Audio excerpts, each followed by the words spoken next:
Mon humble intervention aujourd'hui, peut-être, elle serait l'articulation de la conférence d'hier et aujourd'hui, parce que je vais m'intéresser davantage à mon champ de spécialité lié à la médecine.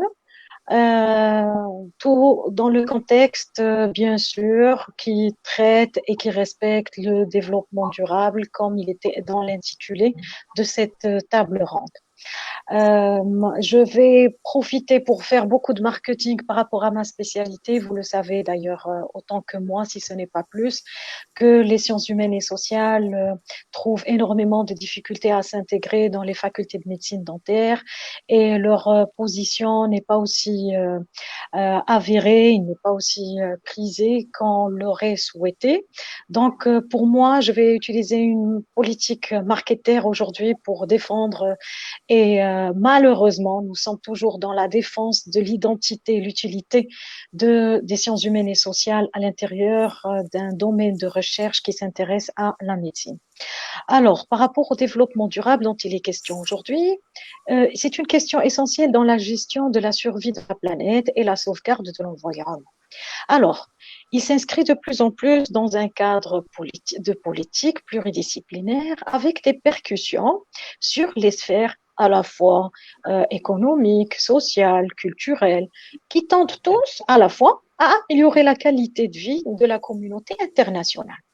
Actuellement, l'accès aux soins et à la santé, à l'éducation ou à la nourriture ou à l'eau demeure toujours l'un des défis importants du développement durable auquel la société, en général, la société marocaine, elle est toujours confrontée. Alors, par rapport aux problèmes de développement mondiaux, il résulte d'interactions complexes entre les systèmes naturels et les systèmes créés par l'homme. Certainement, les facteurs biologiques, écologiques et socio-comportementaux jouent un rôle majeur.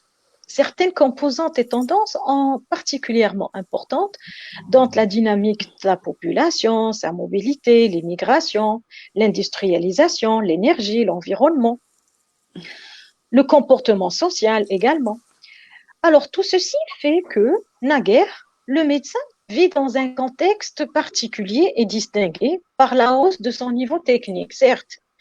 Mais cette hausse de ce développement technologique, il est accompagné par des exigences de la population qui connaissent son pouvoir croissant d'obtenir des résultats spectaculaires et des pressions également politiques et économiques qui portent sur son exercice. Autrement dit, la mission du médecin dans le contexte social actuel, elle devient de plus en plus difficile et de plus en plus complexe. Plus actuellement, euh, personne ne pourrait constater l'idée selon laquelle toute maladie a sa part du social. D'ailleurs, le Covid en est la meilleure illustration et le meilleur exemple.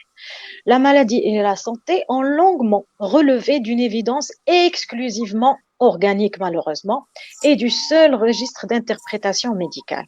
Ces états que l'on appelle communément maladie et santé n'ont été affranchis que récemment de leur compréhension strictement biologique et individuelle pour être pensés dans leur dimension, heureusement, collective et politique.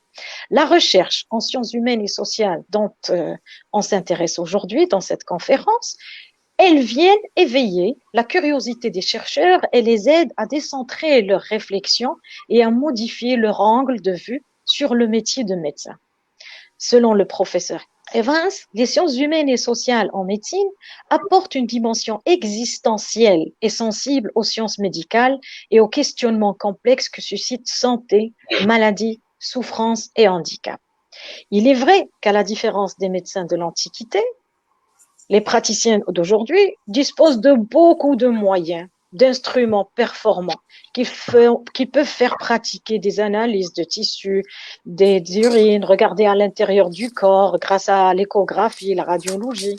Mais pourtant, tous ces instruments n'ont pas pu suffire à eux seuls pour produire mécaniquement le jugement du médecin.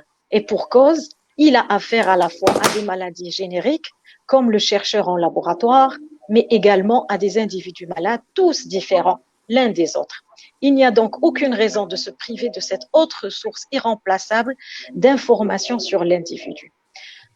La parole, les gestes, également le langage non verbal, tous ils ont leur poids dans le diagnostic. Le soignant de nos jours ne peut donc se contenter de comprendre les paroles du soignant. Il doit également les interpréter. Le médecin, le pauvre médecin, je le dis tout le temps, actuellement, il est face à beaucoup d'obligations. Il est censé comprendre l'être entier et non pas seulement les symptômes qu'il a sous les yeux. Il est également sollicité par la société dont il fait partie pour donner son opinion sur toute une série de questions qui abordent le champ de la guérison et qui lui imposent de faire des choix politiques et éthiques. Donc, on ne doit pas omettre cette dimension aussi importante. Il se fait expert auprès des tribunaux, il intervient comme médecin du travail dans l'entreprise, assiste en témoin à la vie des prisonniers, il assume beaucoup de fonctions sociales. La médecine de nos jours, elle se fait internationale. On ne doit pas l'ignorer. Et d'ailleurs, aujourd'hui, on parle du développement global également.